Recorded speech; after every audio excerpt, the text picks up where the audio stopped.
This girl barged into the house, kicking the door down. The girl, Qin Feng's sister, was fuming because he didn't answer his phone. Xiao Yiyu was throwing a tantrum, kicking everything in sight.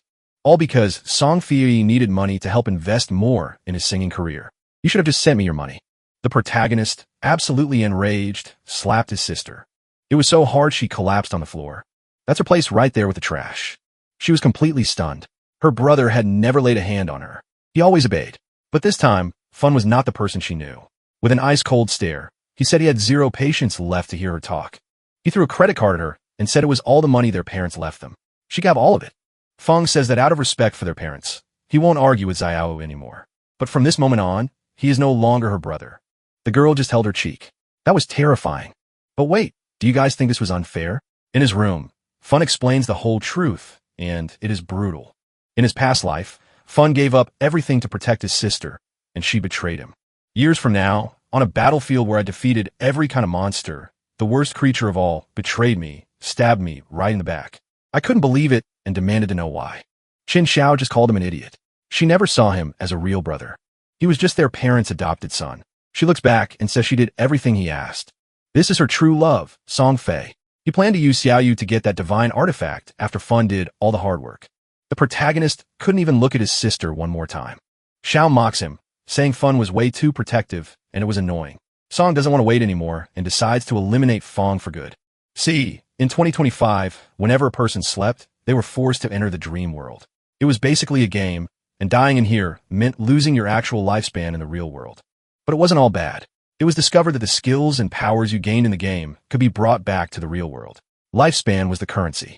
The protagonist dedicated everything to get the divine item and reach the top. And it was on that very day his sister betrayed him. This is so unfair. If I just had one more chance, everything would be different. His life was over. But it seems the gods aren't unfair. Qin Feng woke up again. He looked at his phone and saw the date, 2025. This was no joke. He had been reborn 9 years in the past. Now, as he prepares to enter the game again, Fun feels a strange sense of freedom. He wonders how far he can go without the weight of his sister holding him back. This time, he promises himself he will use everything he knows from his past life to get ahead of everyone and seize the power and opportunities he left behind. As for Xiaoyu, he decided to let her fend for herself. She will have to face the real world without his help or protection. And as for Song Fei, the man who orchestrated the betrayal that led to his demise in his past life, Feng's gaze turns serious. He swears he will kill Song Fei with his own hands and make that manipulative idol pay for everything he did. The scene shifts, and now Fun is in a vast otherworldly place. It is a giant hall filled with mirrors that glow with a strange light. He explains that this is the profession selection hall, a crucial place where players choose what they will be in the game of gods. In his past life, he spent hours there, anxious and undecided. But now, with everything he has already experienced, Fun walks through the hall with confidence. This time, he knows exactly what he wants. He remembers choosing to be a warrior last time, just to protect Xiao. The warrior class was not bad, but it no longer serves his purpose now. Without having to worry about protecting anyone else, he realizes that the most important thing now is speed and agility. With this in mind, he reaches out toward one of the mirrors and chooses the assassin class. When he touches the glass, a strong blue light shines from his hand, and a system window appears before him. The system announces that the artifact Eye of Judgment is already bound to him and will be activated immediately. Behind Fun, a giant otherworldly eye appears out of nowhere with a gaze that seems to see everything. Another system window appears showing that Fun has unique attributes, the power of judgment and a power passive. The system explains that this gives him advantages no one else has.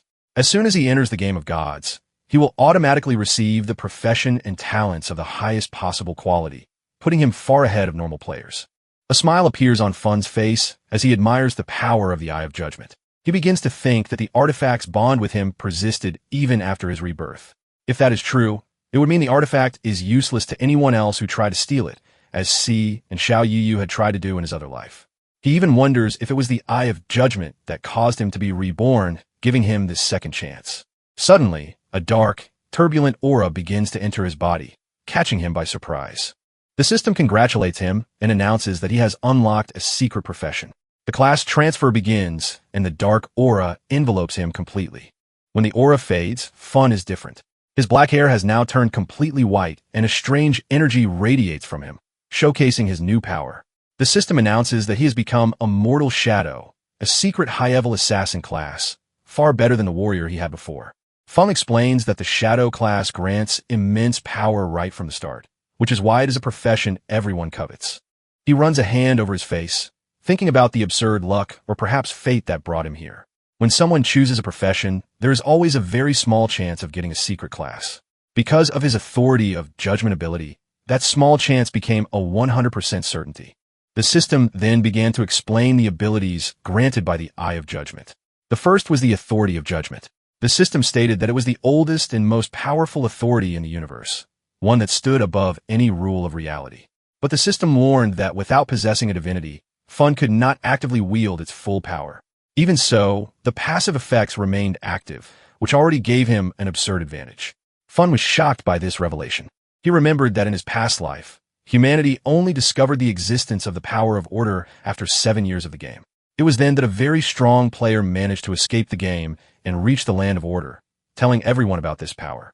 Yet, even after years of trying, no one had ever managed to claim this power for themselves. Now, Fun realized he possessed the original authority, one that could simply ignore rules and order. It was a power capable of changing reality itself. With a serious expression, he understood that his goals were now much greater than mere revenge if he could escape the game of gods, reach the land of order, and obtain a divinity. He would be able to activate 100% of the authority of judgment. Suddenly, a system screen appeared before him, prompting him to enter his in-game name. After a moment of thought, he chose a name that suited who he was now, Shadow. It was a fitting name, he thought, since his profession was born from darkness. As soon as he confirmed it, the system accepted the name, and a dark aura began to swirl around him. The system announced that he was about to enter the game world, the land forsaken by the gods. It went on to explain this world, a destroyed land filled with disruptive monsters that wrecked everything in their path. The system warned that these creatures were merciless and would do anything to kill him. It also explained that once he left the starting city and began killing monsters, he would earn tradable lifespan, a very important resource. However, dying in the game had a heavy consequence. Half of his lifespan, both tradable and normal, would be lost. The risk was high, but Fun was not intimidated. The scene changed, and he appeared in the starting village, a place called Shell Town. The system announced that this was a peace zone, a safe place where monsters could not enter and players could not fight each other. The lifespan loss here was at its minimum, fixed at 1x. Fun looked around and saw chaos. The other players who had just been pulled into the game were trying to understand what was happening. They talked among themselves, confused, asking how they had gotten there. Many only remembered going to sleep and waking up in the selection hall, never imagining the nightmare they had fallen into. But Fun remained focused. He looked at the crowd, knowing the game had attracted many people very quickly. He knew that powerful individuals from various countries would soon appear, each wanting to control the game in their own way. If he wanted to stay ahead, he needed to be fast. And with that in mind, he walked through the city. His appearance drew attention. His stylish clothes and the dark aura emanating from him made him stand out from the other players. The crowd began to whisper, trying to guess his profession. Another player, also an assassin, recognized the dagger at Fong's waist, but was stunned by the difference between them. The man had no special aura, while Fun seemed full of power and mystery. The contrast between the two was obvious and made everyone even more curious. As he neared the city's exit, a group of players appeared before him. Their faces were pale in shock. It seemed that dying in the game was not the end. Instead, players were simply sent back to the safety of Shelltown. The group consisted of 3 men and 1 woman. They were incredibly frustrated, complaining about an encounter they had with a level 1 tracker monster. One of the men says a single bite from the creature took half his health. Another complains that even with everyone attacking together, they barely took off a third of the monster's health. The third man is devastated, his confidence shattered after also losing half of his life. They look to the woman who seems to be their leader, waiting for her to say what to do next. Before she can answer, her eyes land on Fun. He was also looking at her. Unlike the others, she carried a long bow, not the standard short bow that archers receive. Fun notices this immediately and concludes that she must have a secret profession, which is a very rare and powerful advantage. Curious about Fun's unique demeanor and appearance, the woman approaches him with a proposal. She suggests they form a party. Her reasoning is that the monsters outside are too strong to fight alone. She says that since her group has already faced a monster, even without winning, they have some experience. Fun, however, can't help but give a small derisive smile upon hearing this. The only experience they have is in dying. He thinks politely but firmly. He rejects the offer, saying he prefers to go alone. The woman is surprised by his response, and the men in her group start to whisper. They wonder what kind of arrogant guy he was, thinking he could face a monster alone when the four of them couldn't. Despite the others' doubts, the woman feels that Fun is more than he appears. Determined to uncover his secret, she decides to check his status window. Her eyes widen when she reads the name Shadow. She lets out a small laugh, thinking the name is a bit pretentious, but she can't shake the feeling that he's hiding something important. Turning to her group, she announces that they will follow Fun to see what he can do.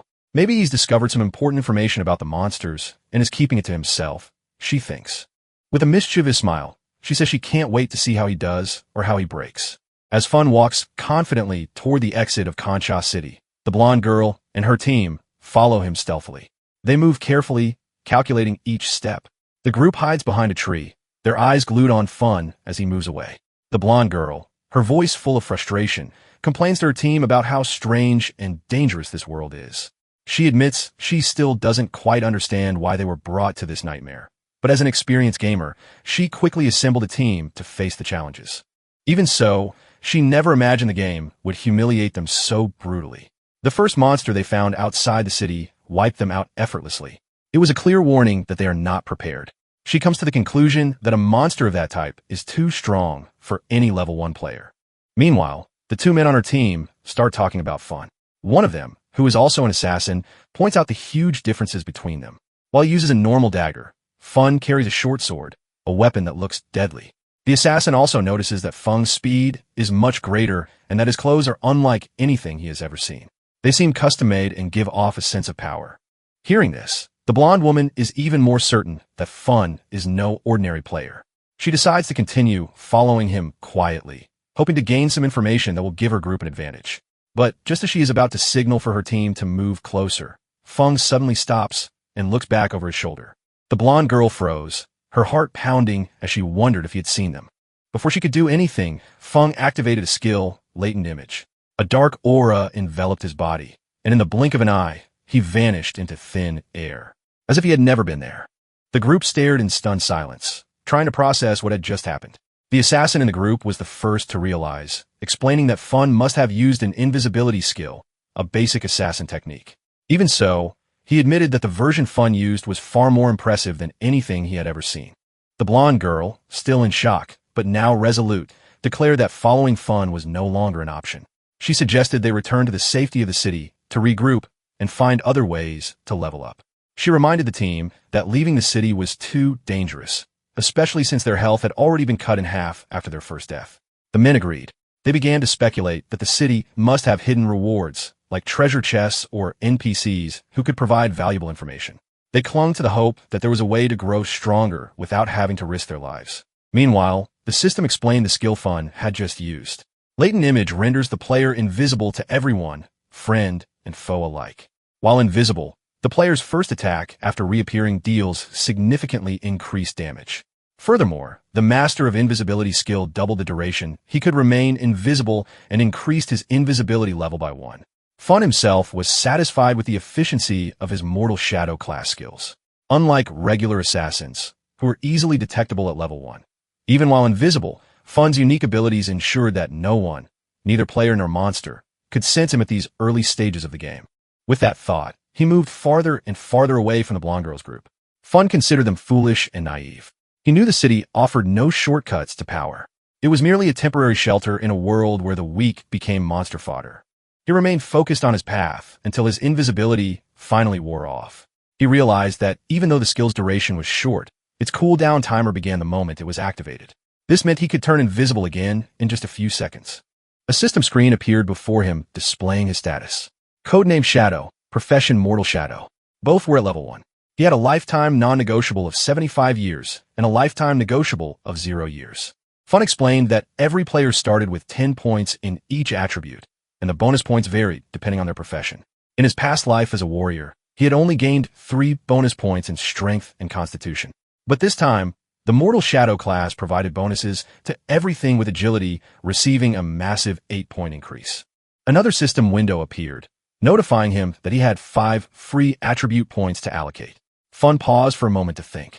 He knew that most players put everything into strength or spirit at the start, hoping to boost their physical or magical damage. However, he believed this strategy was a complete mistake. In a world where a single monster attack could kill you, brute force was useless if you were not fast enough to dodge. With that in mind, he allocated all 5 points to agility, which now rose to a total of 10, with an additional 13 from bonuses. The system confirmed the change, and Fun felt quite satisfied. He explains that agility is the key to survival in the early game. There is no point in investing in strength or spirit, because a single hit from a monster can be fatal. But if you're fast enough, you can dodge enemies and attack without taking any damage. As he walks, his sharp senses pick up a strange sound coming from afar. He stops and strains his eyes to see what is ahead. Hidden in the shadows is a bizarre creature. It is a level 1 crawler. The system classifies it as normal. The monster's twisted body and the noises it makes create a heavy atmosphere, but Fun remains calm. He recognizes the creature. It is the same one that finished off the blonde girls group earlier. The monster's body bears the marks of the fight, injuries that show they had managed to deal some damage before they died. The crawler notices Fun's presence and charges at him, growling, but Fun does not retreat. He easily dodges the attack, moving with precision and speed. He explains that crawlers are known for their insatiable hunger for lifetime. When they kill a player, they siphon their lifetime to become stronger and evolve. The wounds on a monster prove that the blonde girls group fought with everything they had, but their efforts only delayed the inevitable. With a quick movement, Fun draws his short sword. A dark aura begins to emanate from his body. His eyes glow with a sinister red as he activates the latent image ability. In the blink of an eye, he vanishes, leaving the crawler confused and lost. The monster growls and turns its head from side to side, searching for its vanished prey. Little does it know that Fong is already above it, ready to strike. He deactivates his invisibility just as he descends, and his sword cuts through the air with deadly precision.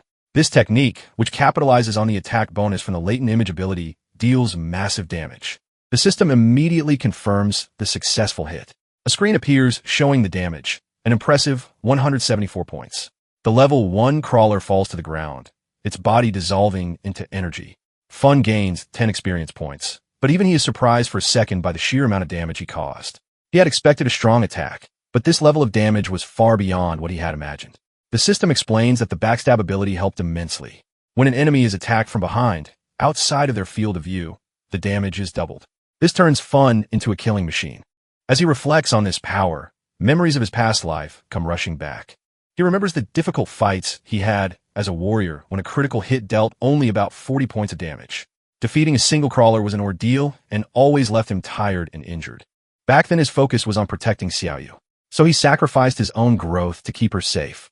He gave most of the rewards to her, and as a result he remained weak. But now things are different. This time he is fighting for himself, and the results are already showing. The system displays his rewards. 3 days of tradable lifetime, an incredible 54 years, and 155 days of non-tradable lifetime. Fun crushes the monster's energy in his hand, feeling the surge of power. But the rewards do not stop there. Another system window appears announcing that the Authority of Judgment has been activated. The system congratulates him for obtaining the Infinite Evolution talent, an extremely rare and powerful ability. This talent allows him to gain evolution points by killing monsters solo, and these points are used to upgrade his skills. In addition, he will receive 5 free evolution points every 24 hours and can also earn 100% of the evolution point from soloing bosses. He currently has 5 evolution points. As he processed the information, a thought crossed Fun's mind. Could infinite evolution improve his skills? In his past life, such a thing was impossible in the game. No matter what item a monster dropped, it always came at its original level.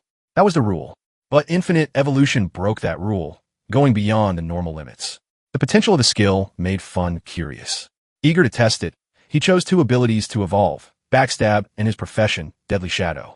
As soon as he made his choice, the system announced that he had spent 4 evolution points and that the skill upgrades were successful. The first to be upgraded was his profession, Deadly Shadow, which rose to the bronze category with impressive bonuses. Now he could stay invisible for 16 seconds, even while attacking. The damage from the attack that breaks invisibility increased from 60 to 80, and the cool downtime decreased from 28 to 26 seconds. Next, the backstab skill also improved. The passive damage when attacking from behind was now 15% instead of 10%. With these upgrades, Fun noticed that his latent image skill now lasted 16 seconds. And since the effect of invisibility mastery doubled this time, he could stay invisible for 32 seconds almost continuously. He thought that if he had this before, he could have killed the crawler in a single blow, even at full health. His thoughts were cut short by an arrogant voice nearby. someone doubting that a skinny guy like him could kill a monster alone. He turns and sees two people, a muscular guy trying to impress a girl. The girl, all excited, calls him Genji and says that with a physique like his, he could probably kill 10 monsters at once. Genji laughs and assures her that with him around, she has nothing to fear. Watching the scene, Fun realizes something is wrong. A shadow falls over the two, and he sees a huge, spider-like monster hidden in the tree right above them. Without even noticing the danger, Genji turns to Fun and makes an offer. He tells Fun to join their group, and he will protect him. But Fun was already moving as he recognized the monster as a nurse. Without a second thought, he activates latent image and vanishes. The girl sees it all and points to where Fun was. Genji just shrugs and laughs, convinced, saying the weakling must have been scared of his strength. But the arrogance doesn't last long. Before he could react, the giant spider jumps on him, followed by a smaller one. By the time Genji realized the danger, it was too late. The creatures attack and crush him and the girl in an instant. The system identifies the monsters, the nurse, a level 1 bronze rarity boss, and its partner, a level 1 common baby spider nearby. Still invisible, Fun calmly analyzes the situation. The nurse is a powerful enemy with about 1,600 health points. Impossible for a novice to face, especially since it controls a swarm of smaller spiders. Even so, Fun sees this as the perfect chance to test his upgraded skills. Without hesitation, he advances on the nurse and attacks, breaking his invisibility to maximize damage. His blade hits its mark, and the nurse recoils with blood gushing out. The beast retaliates with a powerful blow, but Fun dodges quickly and slides under its leg. Without wasting a moment, he reactivates latent image and vanishes again. A system notification confirms he dealt 338 damage. It was a good hit, but not enough against such a strong enemy. Another message informs him that he took 9 damage, a mere scratch. With his agility and only 130 health, he knew a direct fight would be suicide.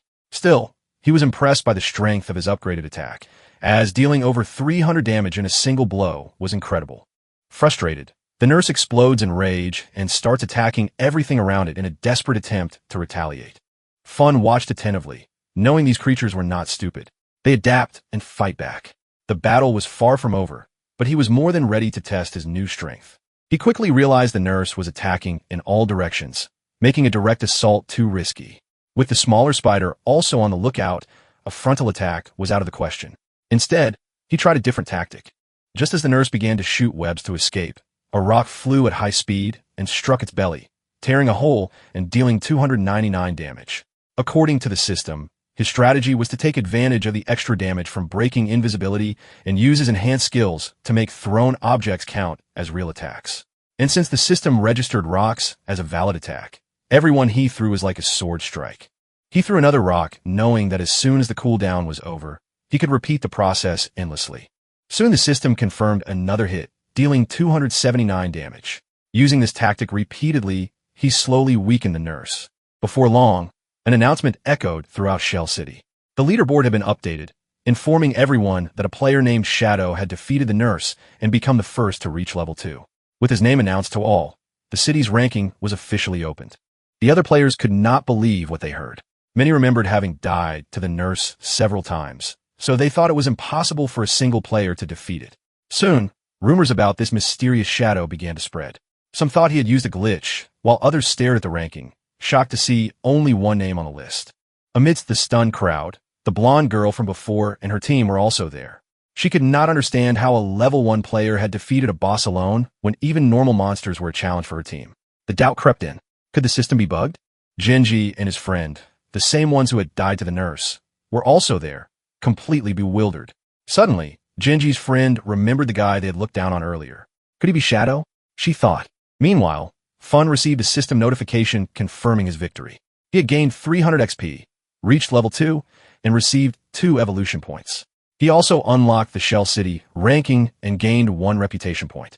The entire city had been notified of his deed. Watching the nurse's body dissolve into energy, Fun noted that when the boss dies, the smaller spiders flee in fear. He lamented not having killed them first, as he had lost a good amount of XP. Another system notification showed his rewards: 46 days of lifetime, tradable, and a bronze-level skill book called Hand of Averest. He also received the Dagger of Corruption, a bronze-level weapon that granted plus 135 attack and plus 4 agility and 2 more evolution points. Curious, he focused on the hand of Everest book. The system explained that it was an assassin-exclusive skill that allowed him to loot extra rewards for monster corpses with a 20% chance of success. The only requirement was to be level 1. Fun was stunned by his luck. For a bronze boss to drop such a rare skill was incredible. It would greatly increase his chances of getting equipment. He remembered a player from his past life, the God of Sin, who despite being bad at fighting, became super famous in the game solely because of this skill. The guy became so influential that he even had bodyguards. Suddenly, an idea struck Fung. If Hand of Everest had a 20% chance, what would happen if he combined it with his infinite evolution talent? In theory, he could not only increase the success rate, but also the number of items he could get. The thought filled him with anticipation. The scene cuts to the real world where students are walking to school. Among them is Xiaoyu, Fun's sister, and a friend of hers. As they walk together, Shou and LT, Unk and GT. S friend tells her to call her brother and apologize. The friend reminds her that they skipped an important exam the day before just to secretly support Song Fei, and that her brother must be furious. But Xiaoyu doesn't want to hear it, insisting she did nothing wrong.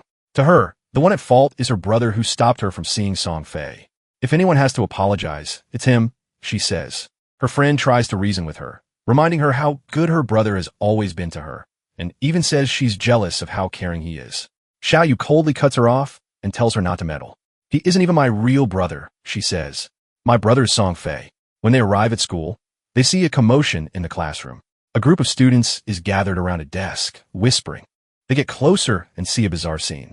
Their classmate, Zhang Hai, is slumped over his desk, and his body is slowly fading away. Panic begins to set in, and a girl asks, "What's happening?"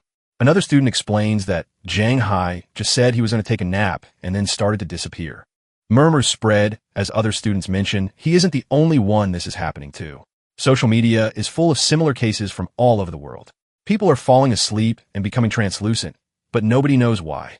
Frightened, one of the female students quickly grabs her phone. She wants to call her parents and insists that Xiao call her brother too. But Xiao, still angry, refuses. She says she hates her brother and won't contact him, even going so far as to say the world would be a better place if he died. Meanwhile, in the game, the system confirms that the evolution of Hand of Everest is complete. The skill has leveled up from bronze to gold, and the chance to get extra items has increased from 20% to 40%. The system also announces that Fun has gained 2 more evolution points and 46 days of lifespan, tradable. He's impressed by his own luck. Besides gaining extra points, he now only needs 1 more point to evolve Hand of Avarice again. With 3 points, he can max out the skill, giving it a 100% chance to obtain extra items. The mere thought of it excites him. His path to power is progressing faster than he had imagined. Fun activates latent image and vanishes, thinking that by now, the whole world must have noticed the strange phenomenon of people falling asleep and not waking up. Soon, a flood of players will enter the game, and he needs to stay ahead of everyone. His priority is to get better equipment to gain an advantage. The system then confirms he has equipped the Dagger of Corruption, which increased his attack by 35 points and his agility by 4. He thinks that people will soon discover that skills and items from the game can be brought into the real world. And when that happens, the world will descend into chaos. He remembers that for this to be possible, 2 conditions must be met. Reaching level 10 and accumulating enough lifespan tradable. Looking at his status, he realizes that just killing normal monsters won't be enough. It's too slow of a process. To speed things up, he needs to hunt stronger bosses. His thoughts are cut short by the sound of fight in the distance. Following the noise, he walks to the edge of a cliff and peers down below. A group of players is fighting a runner, a level 2 bronze-class monster that seems to be winning the fight with ease. A smile appeared on Fun's face. Just as he was about to lose focus, an opportunity presented itself. He paid closer attention and recognized one of the men fighting, Wang Mang. Fong didn't expect to see him here, but it seemed the rumors about Wang Mang were true. They said that when he joined the game, he formed a team of 6 players, each with a secret profession. In the middle of the fight, Wang Mang activated Sacred Barrier, creating a golden shield to protect himself from the runner's relentless attacks. Fun watched in silence, noting that Wang Mang's secret profession, Sacred Shield Warrior, gave him double the attributes of a normal warrior and also an invincibility skill. The scene shifted to a red-haired mage who stepped forward and cast a fireball. The spell hit the runner, but it only dealt 70 damage. Fun recognized her as an arcane prophetess, a secret class that doubled magic damage. Next, he looked at the group's archer and priest. The archer used a long bow and belonged to the sharpied archer class, which had double the normal attributes and fired arrows continuously. The priest was an oracle priest and healed for twice the amount of a common priest. Despite the endless attacks from the archer and the mage, the runner was too fast and dodged everything with ease. The fight suddenly changed when a monster landed a powerful blow on Wang Meng, shattering his barrier and knocking him back. As Wang Meng tried to get up, the archer complained that the runner's speed made it nearly impossible to hit from a distance. Even after being healed by the priest, Wang Meng remained steadfast. He told them to stick to the strategy. He would act as the tank while the priest healed, and eventually they would win. Looking down from above, Fun smirked at Wang's optimism. His strategy might have been good in theory, but this was a battlefield. The longer the fight dragged on, the greater the chance of attracting unwanted attention. And as if on cue, dark figures appeared out of nowhere. Fun narrowed his eyes, seeing a new threat arrive. They were contaminators. Common level 2 monsters covered in a dark slime that attacked from a distance. Wang Meng's expression turned to one of concern. As the monsters advanced, one of Wang Meng's partners rushed forward, shouting about the danger. The player attacked the contaminators with a huge sword, but to everyone's surprise, the blow barely left a scratch, dealing only 33 damage. Watching the scene unfold, Feng's interest grew. That team had secret professions he didn't even know about, but even with those abilities, they were struggling against the creatures. The contaminator counterattacked, spitting a goo that trapped the players to the ground. Wang Meng's partners fell back, complaining of a horrible stench and realizing they couldn't move. Meanwhile, another contaminator chased after the red-haired mage, who ran desperately, screaming for help. At that moment, Fun decided to act. Without any warning, he vanished from the top of the cliff. A second later, the monster that had been chasing the mage appeared with its head severed, defeated in a single blow. Wang Meng and his team stood in stunned silence, trying to process what had just happened. A contaminator had been killed in a single blow. The monster's body dissolved into light, and the mage asked awkwardly if someone was helping them. Now free from the slime, the swordsman was stunned. He thought that even a level 1 crawler took about 10 seconds of combined attacks from everyone to kill. And here was a level 2 contaminator destroyed in an instant.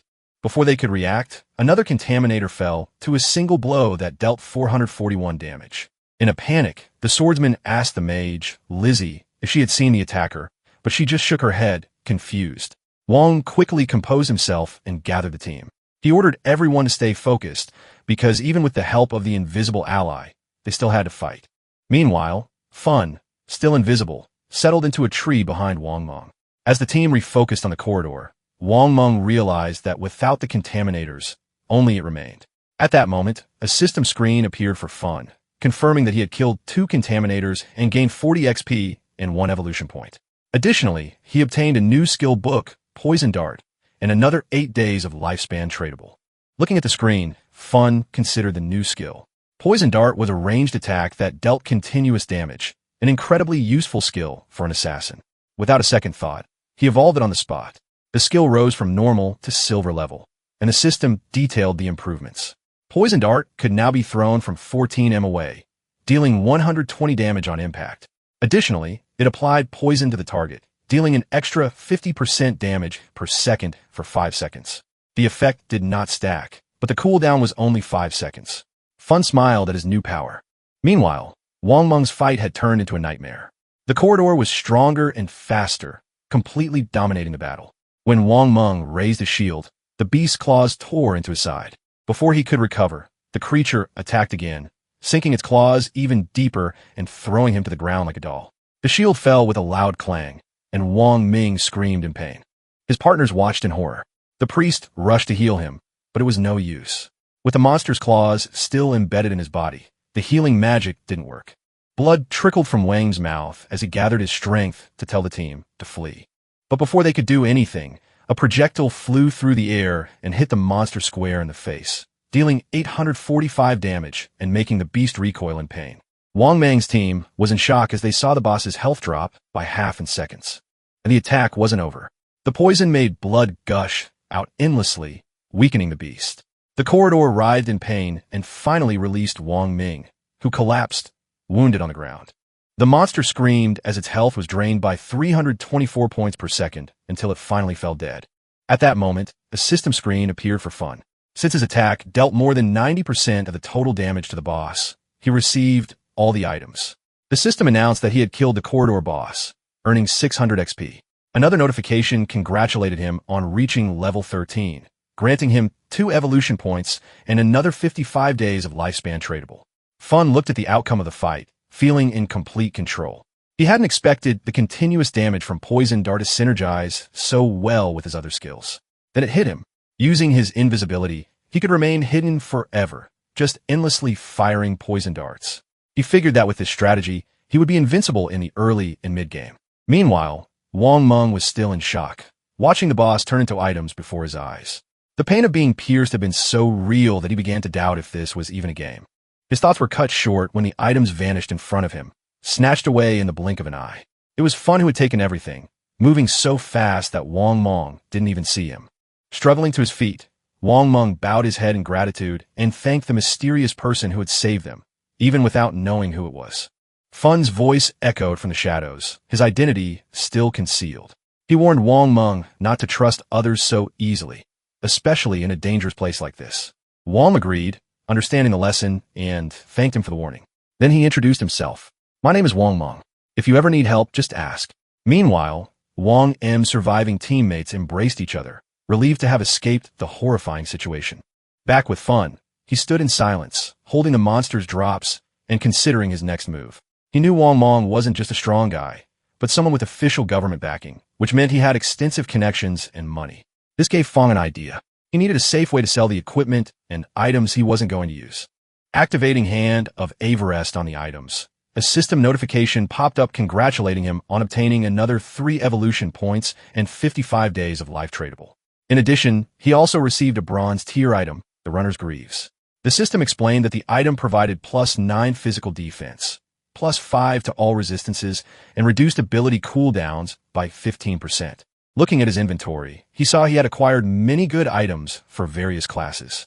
He decided that as soon as his bag was full, he would return to Shell City to exchange what he didn't need for more life. With a cold gaze, he thought about how his current progress was much faster than his past life. A sinister smile appeared on his face as he murmured that Song Fei would soon be in for a surprise.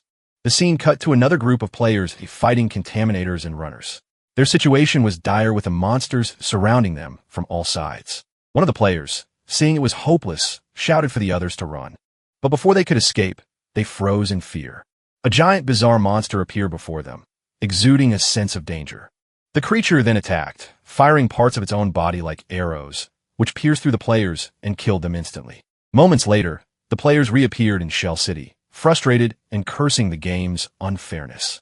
They complained that the monsters always attacked in packs and ran away when they were close to death, proving they were intelligent. One of them asked worriedly, "How are we supposed to get out of the game if we can't even reach level 3? Another player then began to explain the harsh reality. The only way to leave the game was to reach level 3, so they needed to level up quickly. One of the players suggested forming a larger group from 6 to 10 people to make things easier, but another guy immediately shot down the idea, saying he had already seen a group of 10 get wiped out by a huge mob of monsters. A third player joined the conversation, warning that a team that was too big would only attract bosses. He mentioned that he had just seen a group of 40 players accidentally summon a boss called the Occurs, which killed 30 of them with a single skill. Elsewhere, the blonde girl and her team also reappeared in Conch Town, their faces showing frustration and fear. If they didn't reach level 3, they would be trapped in the game forever. The blonde girl clenched her fists in desperation. She began to think that since everyone had entered the game while sleeping, only their consciousness was here. If they couldn't get out, their bodies in the real world would starve to death. Just thinking about it sent a shiver down her spine. One of her partners, an assassin, said worriedly that they had already died 3 times and had less than 10 years of lifespan left. Before he could finish, the blonde girl cut him off firmly, saying that dying again was not an option. At that moment, the Conch Town rankings shimmered in the air. Everyone's eyes widened. At the top of the list was the mysterious Shadow Fawn, who had already reached level 3. He was followed by Wong and Bala, who were still at level 1. The blonde girl's mind started racing. How was he leveling up so fast? He must know a way they didn't. Determined, she made a decision. If that mysterious player knew how to level up quickly, they needed to convince him to help. Clenching her fists, she gave an order to her team. "Spread the word," she said. "If Shadow can help us reach level 3 and leave the game, I will personally pay him 10 million when we get back to the real world." She gave a confident smile, thinking no one would refuse such an offer. The scene cuts back to Fun, who is effortlessly killing contaminators with his poison dart. As soon as another monster fell, the system notified him that he had gained 20 XP and 1 evolution point. Since he already had enough points, he immediately began to evolve Hand of Avarice. A confirmation screen appeared, deducting 5 evolution points and resetting his balance to 0. Then another screen showed the upgrade. Hand of Avarice had been upgraded from Platinum to Jade level. The system explained that the chance of obtaining extra items increased from 110% to 160%, and there was now also a 20% chance for the extra item's rarity to increase by 1 tier. Looking at the changes, Fun realized the immense potential of the upgrade. A skill that could increase the rarity of items was incredibly valuable. As he was thinking about this, a bright light in the distance caught his attention. A bizarre, enormous figure appeared, the same one that had wiped out an entire group of players earlier. Fun recognized it instantly when the system identified it as the bronze level boss. The creature was hunched over, sucking up blue energies that were the remnants of dead players. Analyzing the scene, Fun understood that the monster was evolving, feeding on the energy to become a silver level boss. Judging by the number of lights, it must have killed about 40 players. A quick look at his inventory, however, revealed a problem. His inventory was already full.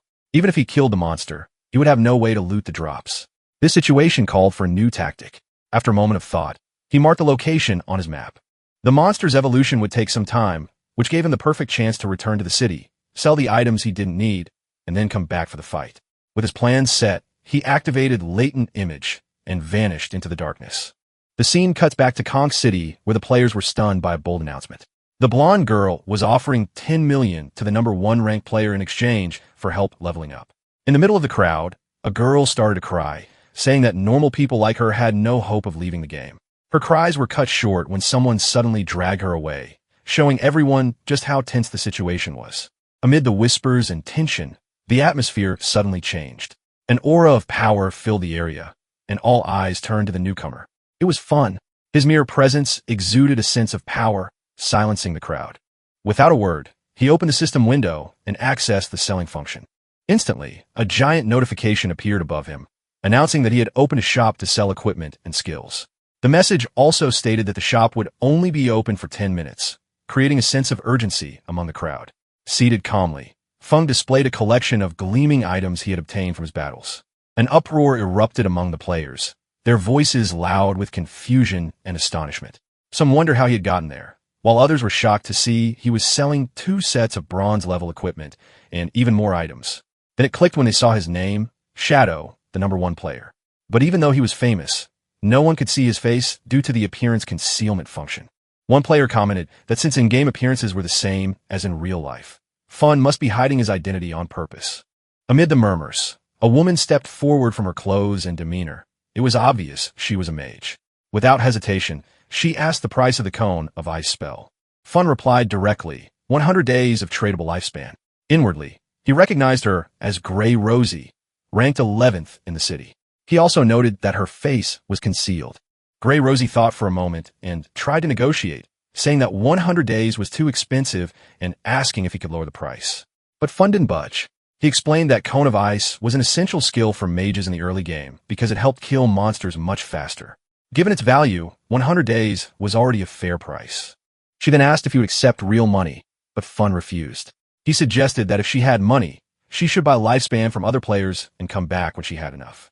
After a moment of consideration, Grey Rosie turned to her 2 teammates to hear their opinion. They immediately supported her decision, saying they had only reached level 2 so quickly because of her. One of them added that with Cone of Ice, the group would reach level 3 much faster, allowing them to return to reality soon. Without further hesitation, Grey Rosie told them to transfer all their lifespan to her, promising to pay them back with real money once they were out of the game. Then she turned back to Fun and transferred the 100 days, confirming her purchase of the spell. Fun quickly analyzed the situation. He calculated that for a level 2 group to have come this far, they must have killed 30 or 40 crawlers, meaning that together they had over 100 days of lifespan. The system confirmed the sale of the Cone of Ice, and Fun gained 100 days, bringing his total to 368.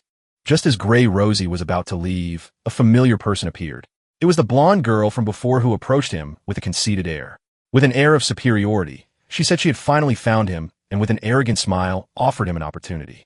If he helped her reach level 3, she would pay him 10 million when they returned to the real world. The surrounding players were shocked, whispering that the rumors were true. Earning 10 million so easily seemed unreal. She continued to boast, saying her father was the president of Young Industries, so money was no object. Fun, however, remained unmoved. He assessed the situation and recognized her. Young Lee. In his past life, she was the leader of a notorious criminal organization that had been dismantled by the authorities. Reports from that time showed her methods. She would lure people with promises of money in exchange for their lifespan, only to later kidnap and enslave them. Those who resisted met a horrible end in the real world. With a cold expression, Fun bluntly refused the offer and told her to get lost. Young Lee was frozen in disbelief. She couldn't understand why anyone would refuse such a chance. Frustrated, she warned him that even though he was strong in the game, no one truly understood what was happening, and if he joined her, he could have a life of luxury with everything he could ever want. But Fun was unfazed. He said that if she was not going to buy anything, she should leave. He knew the truth. Money would soon be worthless. The only currency that would matter was tradable lifespan. Young Lee's face twisted with rage. She exploded, calling him an ungrateful fool in every name in the book, and threatened him, saying that if they were in the real world, she would have already dealt with him. But Fun had no patience for threats. His gaze turned dark, and he spoke in a cold voice, warning her that if she said one more word, he would guarantee she would lose every last day of her lifespan. To make the threat clear, he released a heavy, terrifying aura that sent shivers down everyone's spine. Young Lee and her partners immediately backed away, their false courage vanishing as they scrambled to escape. With the commotion settled, Fun returned to selling. The system confirmed another sale. A tunic was sold for an additional 19 days of lifespan, leaving his total at 546 days. The players who bought from him were impressed by the power of the new items. But Fun was already thinking about something else. With everything sold, it was time to take care of that boss. Activating his latent image skill, he vanished. As he moved away, he thought about how ignorant the other players were. None of them knew that tradable lifespan had another secret function, one that would soon shake the entire world. No one knew that this game was about to turn the world upside down. As the players stared at the empty space where he had been completely baffled, Fun contemplated the grim truth. Everything the rich and powerful possessed would soon be worthless. In the new era that was coming, only one thing would matter: strength. And anyone who didn't understand that would be left behind. The scene changes to Young Lee and her team, who are out of breath from running. Furious, she says that Shadow not only refused her offer, but also threatened her. She swears that as soon as she gets back to the real world, she will find him and kill him. Just then, a man approaches and introduces himself as Miley Cien or Lao Mao. He says he is level 2 and knows a few tricks for leveling up.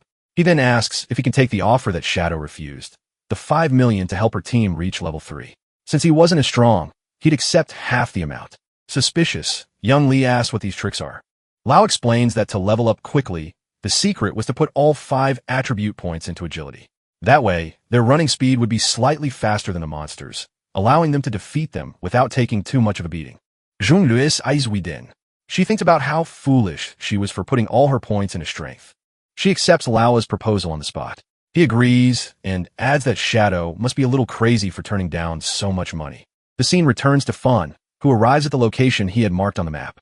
Still invisible, he sees that the Cursed One had already evolved to the silver level. From the gray mist around its body, it was still in the middle of the process. Fun calculates that the complete evolution to gold would take about 7 or 8 hours. Since he wasn't going to wait, he attacks with a poison dart. The first blow deals 659 damage due to the surprise attack. The poison starts draining 219 health per second.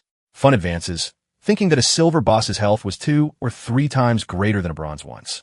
Suddenly, the monster gathers a huge amount of energy in its hands. Fun realizes he needs to land 2 or 3 more darts, but the monster attacks first, destroying everything around it. Fun explains that the Cursed One was a magic boss with area-off effect attacks that dealt a lot of damage. He recounts that as soon as he threw the dart, he retreated instantly and barely managed to escape. Still invisible, he knew that if he had taken that hit Hedon with his current health and defense, he would be dead. The battle continues. The monster charges another attack, but Fun remains calm, moving, and keeping an eye on his skill cooldowns. The plan was simple: wait for an opening, strike, and vanish before the counterattack. Moments later, the monster falters. It was the perfect chance. He advances and attacks with another poison dart, dealing another 659 damage and reactivating the poison. Seeing it was in danger, the boss tries to flee, but Fun doesn't let it. He pursues it with a cold gaze. The monster's attempt to escape was pathetic. In a swift move, Fun disappears and reappears above the creature's head, smashing it into the ground. The system confirms his victory. He defeated the Cursed One, a silver-level boss. Notifications explode on the screen. 1,800 XP, leveling him up from 3 to 5 at once. 4 evolution points and 124 days of tradable lifetime. Fun smiles. Killing a single boss made him jump 2 levels and even gave him bonus evolution points. As a monster's body dissolved into items, he uses the evolved Hand of Greed. The system confirms its success, and the rewards are even better. Another 4 evolution points and another 124 days of lifetime, doubling what he had gained. He smiles. Not bad. In total, the silver boss gave him 12 evolution points and 372 days of lifetime. But there was still more. The extra effect of Hand of Greed activated, upgrading one of the silver items to gold, a golden tier. No wonder this skill is Jade level, he thinks. He looks at the items on the ground. There were about 7 or 8 pieces of equipment, but his backpack only had 10 empty slots. He sighed. Having to go back to the city every time he killed a boss was a waste of time. The ideal thing would have been if the creature had dropped a storage ring or something like it. Just as Fun was about to look at one of the items, the scene cuts back to the city. There, Lizzie, the mage from Wang M's team, reappears in a flash of light, relieved. The rest of the team appears shortly after, thanking Wang M. They say that without his leadership, they wouldn't have reached level 3 and returned safely. But Wang Mong brushes off the compliments, saying it was a team effort. Lizzie, however, regrets not being able to add that guy as a friend during the fight. She thought it might have been because she was covered in mud at the time. A teammate jokes with her, saying that now with her clean clothes, she looked great and that the mysterious player wouldn't reject her again. As they were talking, a system announcement echoed through the city. The ranking had been updated. Shadow had reached level 5. The news shocked everyone. Someone shouted in disbelief, asking how Shadow had jumped from level 3 to 5 so quickly. The only explanation was that he had killed a powerful boss. Another player chimed in saying he had seen Shadow selling items in the square just 10 minutes ago. In the midst of the desperation, a guy said, half joking and half serious, that his younger sister had just turned 18 and that if Shadow took a liking to her, it would be great for the family. His friends cut him off immediately, reminding him that Shadow was the guy who didn't even care about a 10 million offer. There was no chance he would be interested in a marriage proposal. Meanwhile, Wang Meng's team started to panic. They had barely celebrated reaching level 3, and Shadow was already far ahead. But Wang Meng remained calm and told them to forget about it for now. The important thing was to leave the game, return to reality, and warn their family and friends about this dangerous game. As their bodies began to fade, the system confirmed the logout. Wang Meng's last words were serious. If the world is really descending into chaos, the least we can do is prepare the ones we love. The scene cuts to the real world. Wang's eyes open, and at the same moment, a voice shouts, "Captain!" He wasn't just any player. Wang Meng was a police officer. His colleagues rushed to his side, worried. One of them said they had been very worried because Wang Meng's body had started to turn transparent while he was unconscious. The terrifying truth became clear.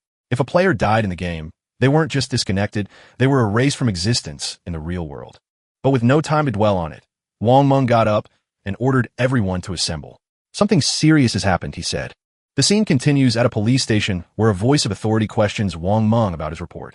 The voice summarizes, Wang's team had a huge advantage as they all had a secret profession.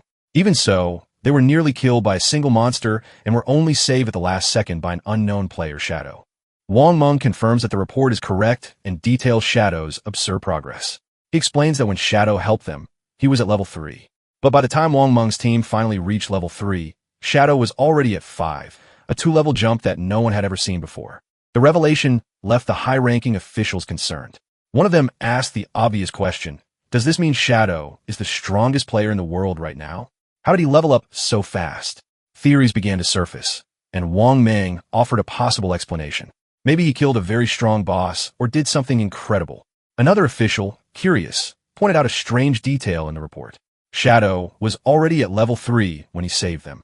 If that's the case, why didn't he leave the game with the others? Could it be that he has no family or friends in the real world? No reason to come back. Wang Meng admitted that he knew nothing about Shadow. At that moment, a female officer interjected with a wild theory. She suggested that Shadow might be a transmigrator. She explained that these are people who appear out of nowhere and get strong very quickly, and they are often orphans, which would explain why he didn't return. Her theory left the room in silence, and realizing what she had said, she turned red with embarrassment. The high-ranking official, unamused, called her by name, Amy, and told her to stop joking around at such a serious time. He dismissed the theory, saying she had been reading too many novels, and returned to the main topic with important information. According to secret reports, researchers have been investigating something concerning. Many elderly people were mysteriously dying in their sleep. When they cross-referenced this data with information from a game, the conclusion was terrifying. The people who had died in their sleep had also died multiple times in the game. This confirmed the truth. If a player's life reaches 0 in the game, they don't just die there, they die in the real world too. One of the officers said that the game was an anomaly, something they couldn't understand. The chief agreed, suggesting it could be an invasion by beings from other dimensions. The idea left everyone in silence. Without wasting any time, the chief moved on to urgent matters, announcing that the government would be issuing an emergency order. Each officer must form a team, enter the game, and gather as much information as possible. He explained that this wasn't just a police matter. The government itself was mobilizing. It was a global race with every nation trying to understand this new reality. Falling behind would mean losing power on the world stage. With that, the chief announced his decision. Amy would be the captain of Team 1. She accepted immediately. Wang M was appointed vice captain, and the two of them were given permission to choose their own team. Wang Meng agreed, understanding the weight of the mission. The chief then returned to the subject of Shadow. According to the report, he didn't seem to be a bad person. Therefore, the chief gave a direct order. Amy and Wang Meng were to try to get close to him. The objective was to find out who he was and try to work with him. The chief explained why he had put Amy in command. Her experience with games and fiction made her the ideal person to investigate someone like Shadow, whose actions seemed to be the stuff of legend. The chief said he hoped they could bring Shadow over to their side. Meanwhile, the other police officers were to maintain order and prevent panic in the city. With that, the meeting concluded, the sun was setting, and the officers prepared themselves for the challenges that lay ahead.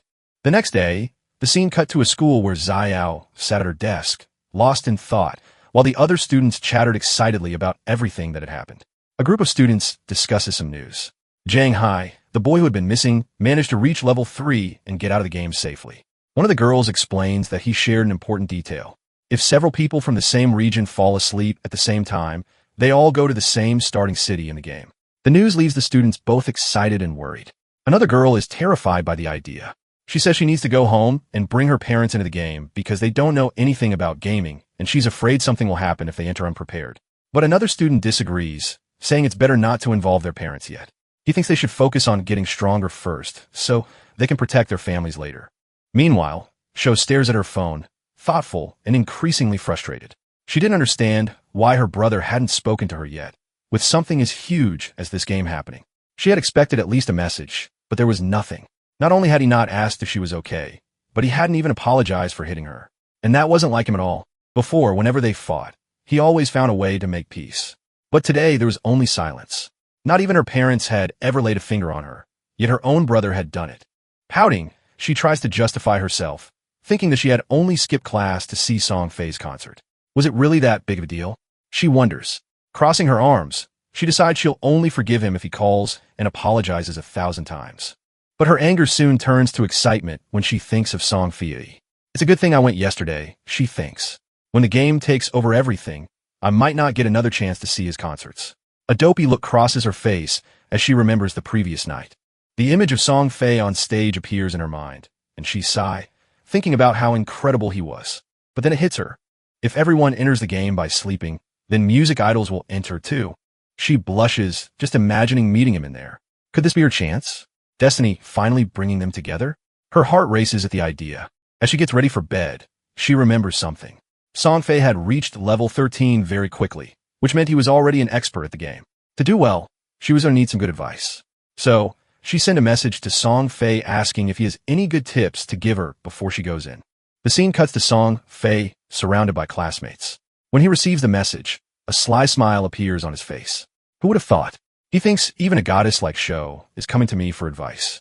He sees it as a golden opportunity, a sign from the heavens. This was his chance. Without wasting any time, Song Fei replies full of confidence, saying she came to the right person. Then he reveals the secret. At the beginning, she should put all her attribute points into agility. Otherwise, she won't be able to escape the monsters and will die quickly. She asks if that's even true for the mage class, and Song Fei confirms that it is.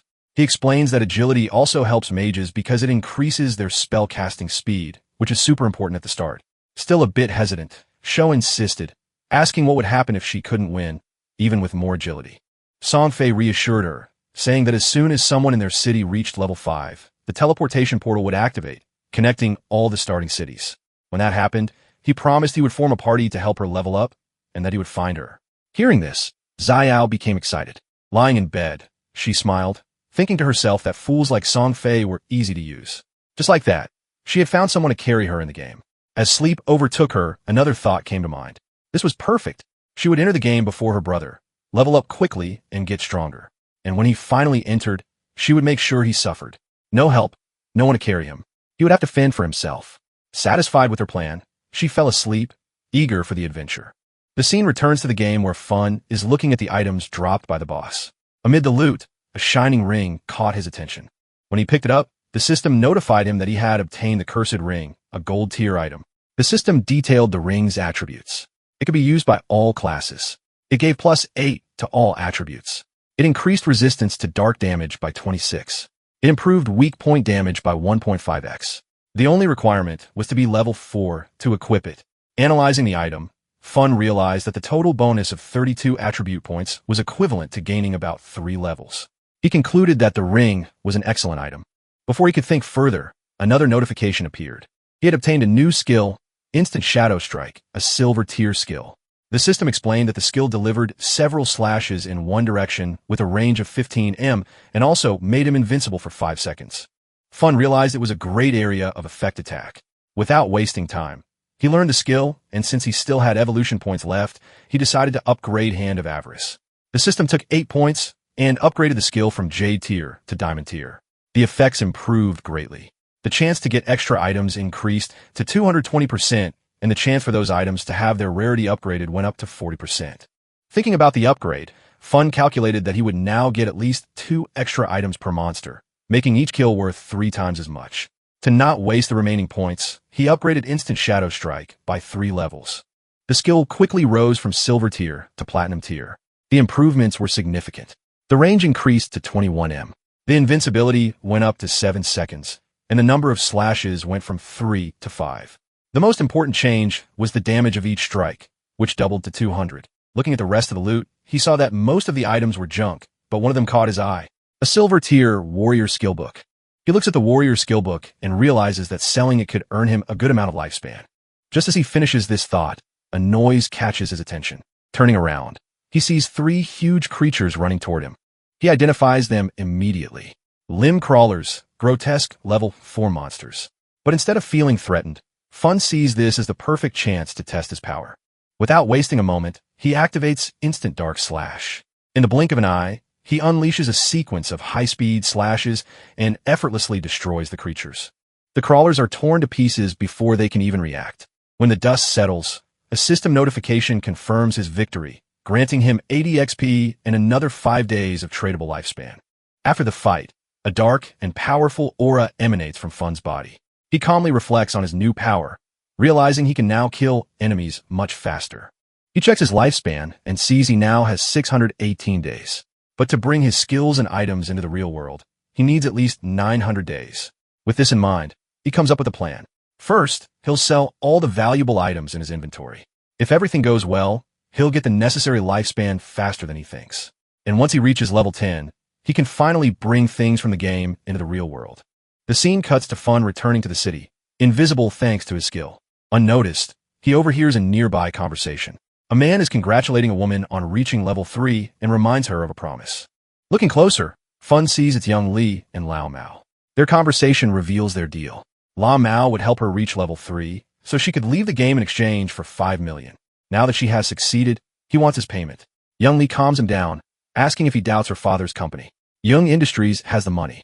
She explains that she'll leave the game and make the payment in the real world. Before leaving, she gives Lao Mao her phone number and tells him to call her as soon as he gets out, too. Then she makes another offer. She wants to buy all his tradable lifespan, offering 10,000 for each day. Lao Mao accepts immediately, smiling at the chance to make some cash.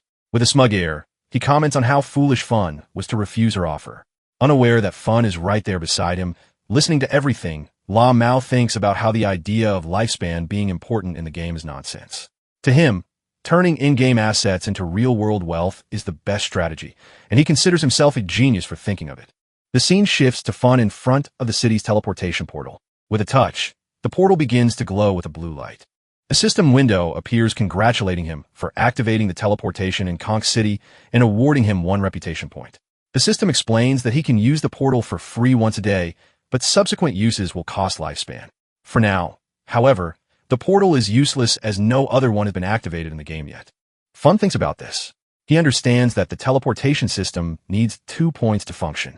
Another player in another city needs to reach level 5 and activate the portal there. He remembers that in his past life, Songfei was in Firefly City. To keep an eye on things, he sets up a kind of alert that will notify him as soon as someone activates the portal there. He is not just waiting, he is preparing. As soon as the portal glows, he will be ready to face Songfei. As he walks through the city, Fun's mind is already focused on his objective. For most players, teleporting between cities would already be a big deal. But he knows the real challenge is yet to come. The real goal is to reach level 10, enter the realm abandoned by the gods, and finally activate his authority. Only then will the real game begin. Shortly after, he opens a shop, and a system notification informs everyone that he is selling items and skills, but only for 10 seconds. First come, first served. The response is immediate. Players go wild and rush toward him, calling him an expert. Some say they were waiting for this and even saved up lifetime to spend. One player proudly says he has saved 150 days. Another recalls that last time Feng sold the Cone of Ice spell, which helped Grey Rosie reach 2nd place in the rankings. Another player spots a silver-level skill book called Battle Roar for Warriors and buys it on the spot. The system confirms the sale for 300 days of tradable lifetime. The other players are shocked by the price, but another one calls them fools, explaining that with that skill, a warrior could earn back the 300 days in less than 2 days of hunting. Realizing the opportunity, the rest of the players desperately rush forward to buy what is left. In seconds, everything is gone. Looking at the system window, Fun sees his earnings. In just 1 minute, he has gathered 650 days of lifetime, increasing his total to 2,174 days, but he is still not satisfied. Some players complain in frustration for not being able to buy anything and ask if he will open the shop again. Fun confirms that he will.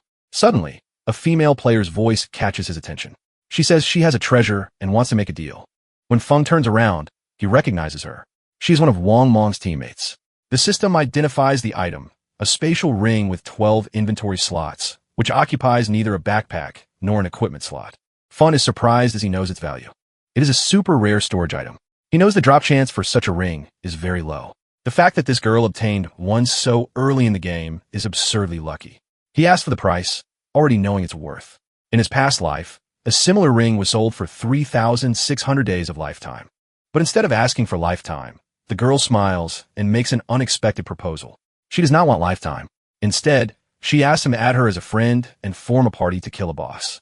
Fun agrees on the spot, and the system confirms that the player Black Plun has accepted his friend request. Leaving the city, Fun turns to Black Plun and asks about the boss. She explains that it is a gold-level boss, but she could not see its name because she was too far away. She tells him where it is on an old boat floating in the swamp. Upon hearing this, Fun's eyes widen. Could it be the Golden Ghost ship? He thinks. He remembers that this is a super rare boss. The chance of it spawning is minimal, and in his past life, whenever it appeared, massive guilds would go to war over the powerful items it dropped. From Black Plun's description, he deduces that version of the boss must be around level 5, which makes it easier to kill. Even so, he wonders how Black Plun found such a rare boss near the city. His mind starts connecting the dots, the spatial ring, her connection to Wang Mong's team, a gold-level boss appearing out of nowhere.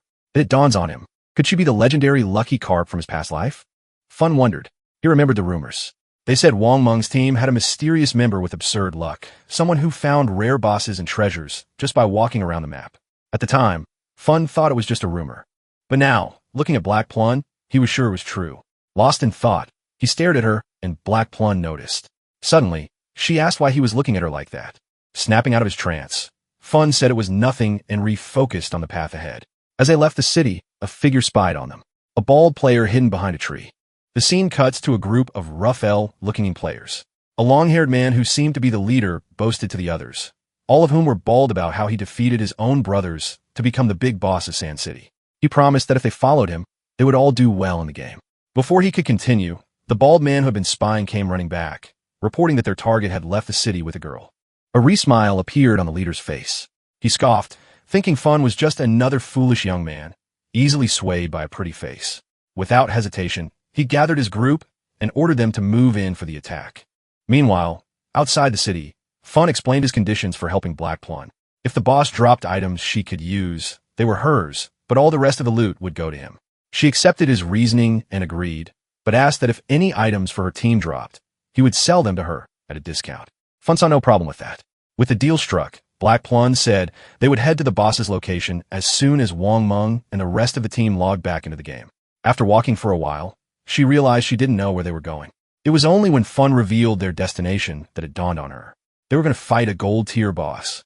She was shocked. The idea seemed absurd. Fun was an assassin, and she was a mage. Fighting a gold-tier boss, just the two of them, seemed like suicide, but Fun remained calm. He explained that he didn't want her to fight. His plan was for him to face the boss alone while she watched from a distance. Even so, Black Plum found it impossible. As she was about to press the matter, Fun stopped abruptly, sensing something. Without a word, he activated latent image and vanished in a thin air, leaving Black Plum standing there stunned. Meanwhile, the group of bald men was still spying on them. Their leader, full of arrogance, saw that Fun had disappeared and assumed he had tricked Black Plum and abandoned her. With a wicked smile, he ordered his men to move in and capture her. But just as they approached, a shadowy figure appeared before them. The leader stopped in his tracks, his smile vanishing as he saw the dark aura in front of him. Before they could react, Fun used instant shadow strike. In the blink of an eye, it was all over. A flash cut through the air, and the group became a pile of bodies on the ground. Fung disappeared again, leaving no trace. The system confirmed. 5 players killed, earning him 12 days of tradable lifetime. He barely glanced at the bodies. To Fun, killing them was no different from killing a few weak monsters. Before she could realize what had happened, he reappeared beside Black Plum. She immediately asked where he had gone. Fun just shrugged and said some people were following them, so he sent them back to the city. She started asking a lot of questions and even joked that his invisibility skill must be useful for relieving herself without anyone seeing. Fun cut her off, annoyed by the strange conversation, and told him to hurry up and get to the boss. The scene cuts to the city where Xiao Yu had just logged into the game. From the staff in her hand, it was clear she had become a mage. She looked around, impressed by the realism of the place. Looking at her staff, she thought proudly that she had obtained a secret class called Sacrifice, and that it should be powerful enough to help Song Fei. Her thoughts turned to her brother, and she grew annoyed, complaining that he was never around when she needed him. But she soon shrugged it off. With her secret class and Song Fei's promise to help her, she didn't need to depend on her brother. He can fend for himself, she thought. Then Xiao Yu and LT, Unk and GT. SI's fell in the city rankings. Fun was already at level 6. She wondered why Song Fei kept bragging when he was only at level 3. The real expert here was Shadow. An idea popped in her head. If she could get close to Shadow, she would level up much faster than with Song F's help. The only question was where could she find him? Nearby, Wang M and his team were discussing a problem. He complained that one of their team members had disappeared and he couldn't get in touch with him. Impatiently, he asked if anyone had a plan. One of them said that without a healer, the fight would be difficult. Another commented that, unlike Shadow, they couldn't hunt alone. With few options left, someone suggested calling another healer to take the spot. Hearing this, Shou seized the opportunity. She approached confidently, and Wang Meng saw her coming. With a smile, she offered her services, saying she had a secret class, Sacrifice, and Life. The scene cuts to Fong, who along with Black Plum arrives at the cliff. Looking down at the fog below, he confirmed his suspicion. It was indeed the Golden Ghost ship. Without wasting any time, he activated latent image and turned invisible. He told Black Plum to hide and keep an eye out for other players while he went to settle the score with the boss. She agreed and carefully made her way down into the swamp. A notification appeared.